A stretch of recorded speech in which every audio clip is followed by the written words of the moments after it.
मंगल भवन अमंगलहारी, द्रवहु सुदशरथ अजिर विहारी। तुला राशि के जो जातक हैं, सूर्य महाराज 15 जून को परिवर्तन करने जा रहे हैं। तो सूर्य महाराज का तुला राशि के लिए परिवर्तन ये कितना प्रभाव आपके ऊपर डाल रहा है, इनकी जो 7वीं दृष्टि है, सूर्य महाराज आपके कुंडली के भाग्य के स्थान पे परिवर्तन करने जा रहे हैं। यदि जो भाग्य के स्थान पे परिवर्तन करेंगे सूर्य महाराज, तो आपके भाग्य का उदय होगा या अस्त होगा। साथ ही साथ यहाँ पे दो ग्रह एक साथ अस्त हो रहे हैं। बुध महाराज और शुक्र महाराज ये आपकी कुंडली में अस्त होने जा रहे हैं। तो यहाँ पर बुध महाराज और शुक्र महाराज की क्या स्थिति बनेगी, एक एक करके सारी चर्चा करूंगा। साथ ही साथ आपके लिए क्या खास उपाय है वो भी बताऊंगा। तो लास्ट तक आप इस वीडियो को जरूर देखिएगा। जय श्री महाकाल, मैं राहुल तिवारी आप सभी का आपका अपने इस चैनल में हृदय से स्वागत करता हूं। दोस्त, तुला राशि के जो जातक हैं, आपके जो स्वामी हैं वो हैं शुक्र महाराज। इस समय शुक्र महाराज आपके कुंडली के 9वें भाव पे विद्यमान हैं। साथ ही साथ उनके समकक्ष बुध महाराज और सूर्य महाराज परिवर्तन करके आ रहे हैं। तो यहां पर सूर्य महाराज का उदय होना कुंडली के 9वें स्थान पे, 9वां स्थान जो रहता है वो आपके भाग्य का रहता है, धर्म का रहता है, पुण्य का रहता है। यहां से आपकी उन्नति देखी जाती है, धर्म के प्रति रुझान देखा जाता है। आपका भाग्य आपका कितना प्रबल होगा, कितना आपका साथ देगा, ये सारी जो चीजें हैं हम कुंडली के 9वें भाव से देखते हैं। यहाँ के कारक देव जो हैं वो हैं गुरु महाराज। गुरु महाराज यहाँ के कारक देव हैं और सूर्य महाराज यहाँ पे परिवर्तन करके आ रहे हैं। तो सूर्य महाराज और गुरु महाराज में मित्र का भाव भी रहता है। तो यहाँ पर सूर्य महाराज का परिवर्तन आपके लिए कितना लाभदायी साबित हो रहा है, इस पे चर्चा करूंगा और उपाय भी बताऊंगा। वैसे देखा जाए तो कुंडली के जितने भी सारे ग्रह होते हैं, सबसे मजबूत ग्रह जो बोले जाते हैं, ग्रहों के राजा, वो हैं सूर्य महाराज। और उन्हीं का परिवर्तन और दो ग्रहों का अस्त होना, यहाँ पे जो ग्रह अस्त होने जा रहे हैं वो आपके स्वामी हैं और बुध महाराज हैं। शुक्र महाराज जो आपके स्वामी हैं वो भी अस्त हो रहे हैं, बुध महाराज भी अस्त हो रहे हैं।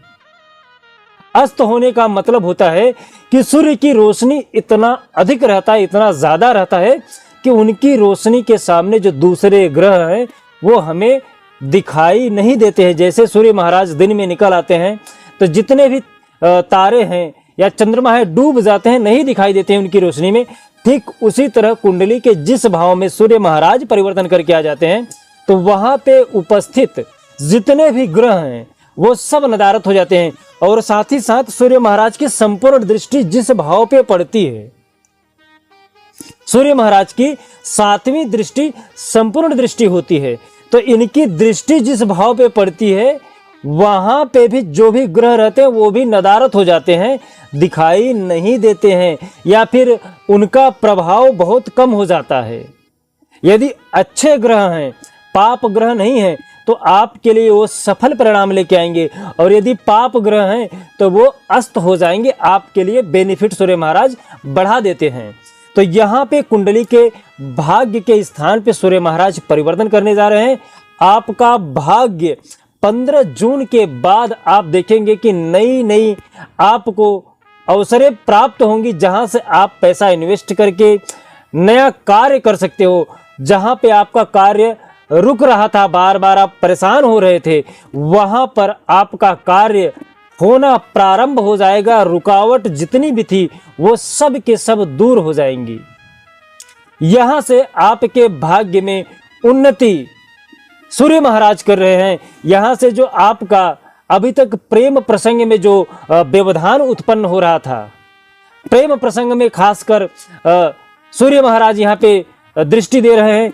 शिक्षा के क्षेत्र में आपका विकास कर रहे हैं, जहां पे त्रिकोण में बैठ के सूर्य महाराज, यदि आपकी जो सरकारी नौकरी थी, सरकारी कामकाज था, उसमें विकास करने जा रहे हैं सूर्य महाराज।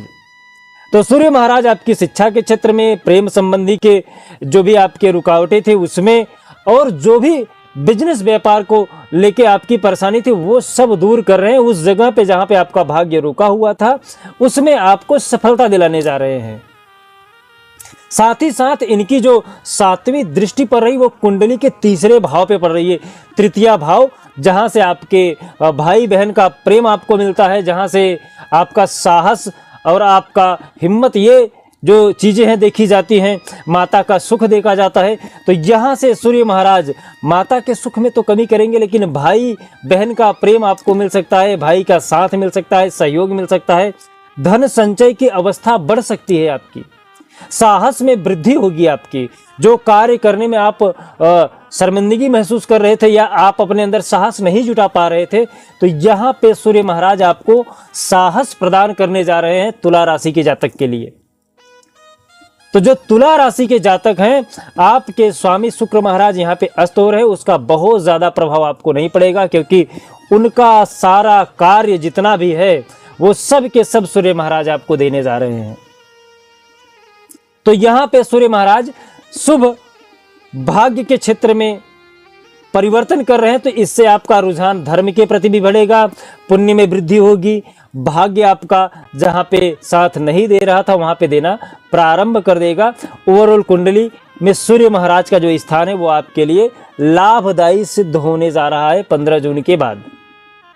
तो आप क्या उपाय करें? यदि किसी के कुंडली में सूर्य नाराज हैं या कमजोर हैं, तो आपको हर दिन सूर्य महाराज को अर्घ देना चाहिए, या फिर जो उनका सबसे प्यारा मंत्र है आपको उसका जाप करना चाहिए। जपा कुसुम संकासम काश्यपेयम महादुतिम तमोवरी सर्वपापघ्नम प्रणतो अस्मि दिवाकरम, या फिर आप ओम दिवाकराय नमः, ओम सूर्याय नमः, इसका मंत्र का आप जाप कर सकते हैं मंदिर में जाके 108 बार।